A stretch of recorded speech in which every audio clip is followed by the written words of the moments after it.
মালদ্বীপের পার্লামেন্ট নির্বাচনে নিরঙ্কুশ সংখ্যাগরিষ্ঠতা পেয়েছে প্রেসিডেন্ট মোহাম্মদ মুইজুর দল পিপলস ন্যাশনাল কংগ্রেস পিএনসি। মুইজুর জয়ের মাধ্যমে মালদ্বীপে চীনের রাজত্ব একরকম পাকাপোক্তই হলো। একই সঙ্গে কমেছে এতকাল ধরে দেশটিতে ভারতের একচ্ছত্র নিয়ন্ত্রণ। মুইজুর এমন বিজয় কি এই অঞ্চলে ভারতের আধিপত্য কমে যাওয়ার পূর্বাভাস দিচ্ছে?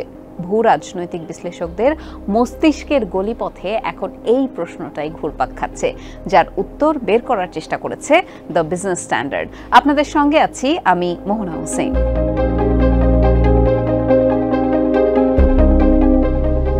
পিপলস মজলিসের নিয়ন্ত্রণ কার হাতে থাকবে তা নির্ধারণে রোববার সকাল থেকেই ভোট গ্রহণ শুরু হয়। প্রায় 9.5 ঘণ্টা চলে ভোট গ্রহণ। এর মধ্যেই নির্বাচন কমিশন বেশিরভাগ আসনের ফলাফল ঘোষণা করে দেয়।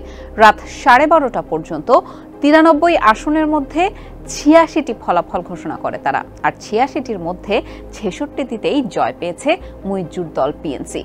এককভাবে সরকার গঠনের জন্য প্রয়োজনীয় আসনের চেয়ে এই সংখ্যা অনেক বেশি।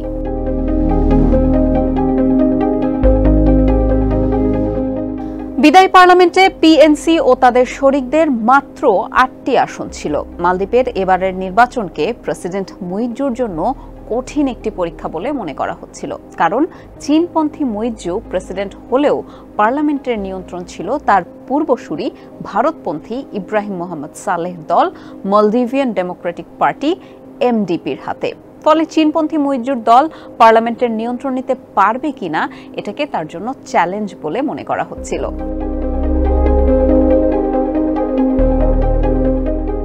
গত বছরের সেপ্টেম্বরে প্রেসিডেন্ট নির্বাচনে ভারত বিরোধী অবস্থান প্রকাশ করে জয়ী হন মোহাম্মদ মুইজু। তিনি মালদ্বীপের সাবেক প্রেসিডেন্ট আব্দুল্লাহ ইয়ামিনের মতো চীনপন্থী অবস্থান নেন। দুর্নীতির অভিযোগে ইয়ামিনের 11 বছরের কারাদণ্ড হয়েছিল, তবে গত সপ্তাহে আদালতে এই সাজা বাতিল করলে তিনি মুক্তি পান।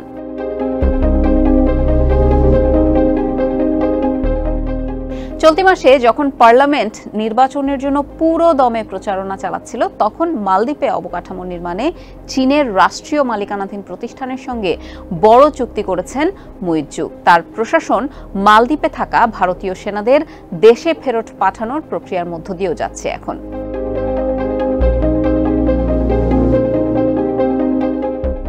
এএফপির একটি প্রতিবেদন বলছে, এবারের নির্বাচনের প্রচারে ভূ রাজনৈতিক একটি বড় ধরনের প্রভাব ছিল। ভারতীয় সেনাদের দেশে ফেরত পাঠানোর প্রতিশ্রুতির মধ্য দিয়ে তিনি ক্ষমতায় এসেছেন এবং তিনি এই নিয়েই কাজ করছেন।